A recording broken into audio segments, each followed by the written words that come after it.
बिस्मिल्लाहिर्रहमानिर्रहीम। अस्सलाम वालेकुम माय यूट्यूब फैमिली। उम्मीद है आप सब लोग ठीक ठाक होंगे, खैरियत से होंगे, खुश रहें, आबाद रहें। आज मैं आपके साथ एक ज़बरदस्त किस्म की रेसिपी शेयर करने लगी हूँ। ये रात के बचे हुए चावल हैं जिनको हम यूज़ करके एक बेहतरीन किस्म के स्नैक्स रेडी करेंगे।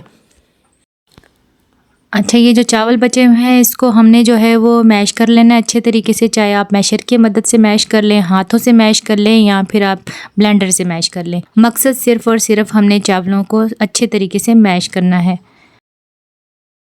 चावल आपके पास जो भी बच जाते हैं, लेफ़्ट ओवर राइस आपने यूज़ करने हैं इसके अंदर, जो भी आपके पास है, चाहे वो ज़ीरा चावल हैं, उबले हुए चावल हैं या फिर आपने तड़के वाले चावल बनाए हुए हैं, जो भी चावल हैं आप इसमें इस्तेमाल करेंगे क्योंकि ये हम नमकीन स्नैक्स बना रहे हैं तो उससे आराम से ईज़िली जो है हम इसको बना लेंगे।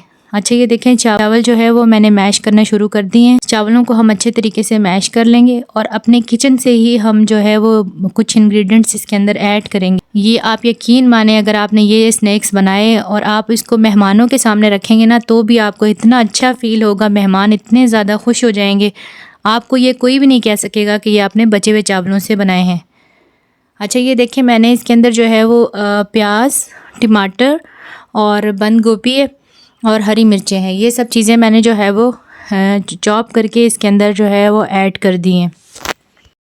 अब हम इसके अंदर कुछ स्पाइसेस ऐड करेंगे जिसके अंदर मैंने जो है वो हल्दी पाउडर यूज़ किया है, धनिया पाउडर यूज़ किया है, इसके अलावा ज़ीरा पाउडर है और लाल मिर्च का पाउडर है और उसके अलावा जो है मैंने इसके अंदर यूज़ किया है जी थोड़ा सा चाट मसाला मैंने यूज़ किया है और हस्बे ज़ायका नमक यूज़ किया है और ज़ीरा पाउडर यूज़ किया है। ये सारे इंग्रेडिएंट्स मैंने इसके अंदर शामिल किए हैं। मसाला जात जो हैं वो आप अपनी मर्ज़ी से कम ज़्यादा कर सकते हैं और चिली फ्लेक्स मैंने इसके अंदर थोड़े से ऐड किए हैं। अच्छा, चिली फ्लेक्स जो हैं वो थोड़े आप इसमें ज़्यादा रखें क्योंकि ये चावल जो थे ये नमकीन थे, मतलब इसमें कोई ज़्यादा टेस्ट वगैरह नहीं था। ज़ाहिर है ज़ीरे वाले ये चावल हैं जो मैंने लेफ़्ट ओवर यूज़ किए हैं, तो आप इसके अंदर जो है वो थोड़े से स्पाइसेस इस तरह रखेंगे कि इसका जो टेस्ट है वो अच्छे तरीके से इन्हेंस होके आए। तो ये सब चीज़ें मैंने इसके अंदर शामिल की हैं जो मैंने आपको मसाला जात बताए हैं। अच्छा, ये मसाला जात आप अपने हिसाब से कम ज़्यादा कर सकते हैं, जितने चावल आप यूज़ कर रहे हैं कम ज़्यादा चावल उसके मुताबिक आप मसाले इसमें एडजस्ट कर सकते हैं, कोई इशू नहीं। अच्छा, ये इसके अंदर हम ऐड करेंगे। उसके बाद मैं इसके अंदर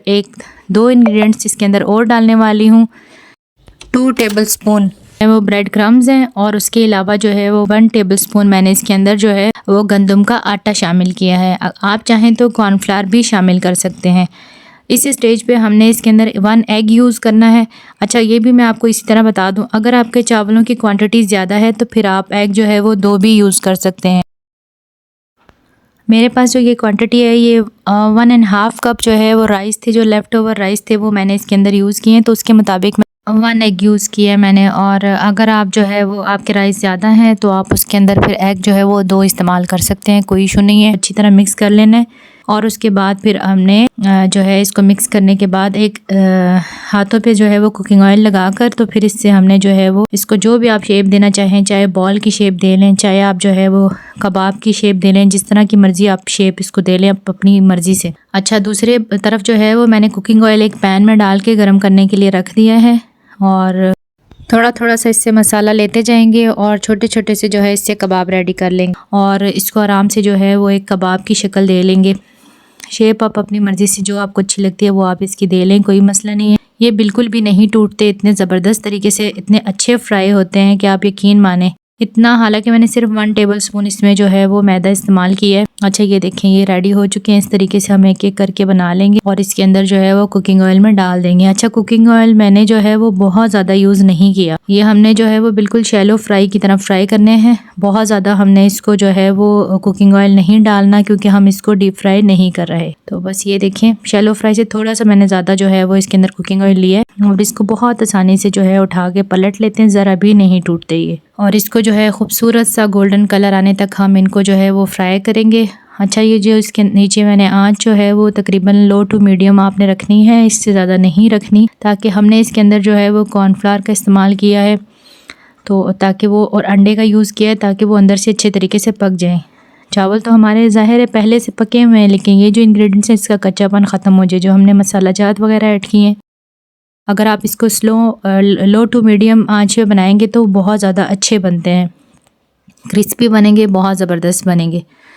जैसे जैसे स्पेस साथ में पैदा होती जा रही है मैं साथ साथ और भी इसके अंदर ऐड कर दूँगी ताकि जो है हम इसको जल्दी जल्दी से सारों को फ्राई कर लें। आपको वीडियो अच्छी लग रही है तो चैनल को सब्सक्राइब कर लीजिए, लाइक एंड शेयर कीजिए। अच्छा जी, ये देखिए खूबसूरत सा इसका जो है वो गोल्डन कलर आ चुका है और बस हम इसको पलट पलट के जो है पका लेंगे। ये रेसिपी आप बच्चों को लंच के लिए भी बनाकर दे सकते हैं और अगर आप ये बनाएंगे आपका दिल खुश हो जाएगा।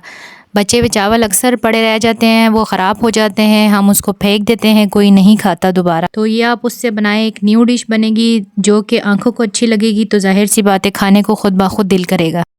और ये है जी हमारी रेसिपी का फ़ाइनल लुक और आप लोग ज़रूर ट्राई कीजिएगा, दुआओं में याद रखिएगा। मिलते हैं इंशाल्लाह नेक्स्ट रेसिपी में, तब तक के लिए मैं आपसे इजाज़त चाहती हूँ। अल्लाह निगहबान।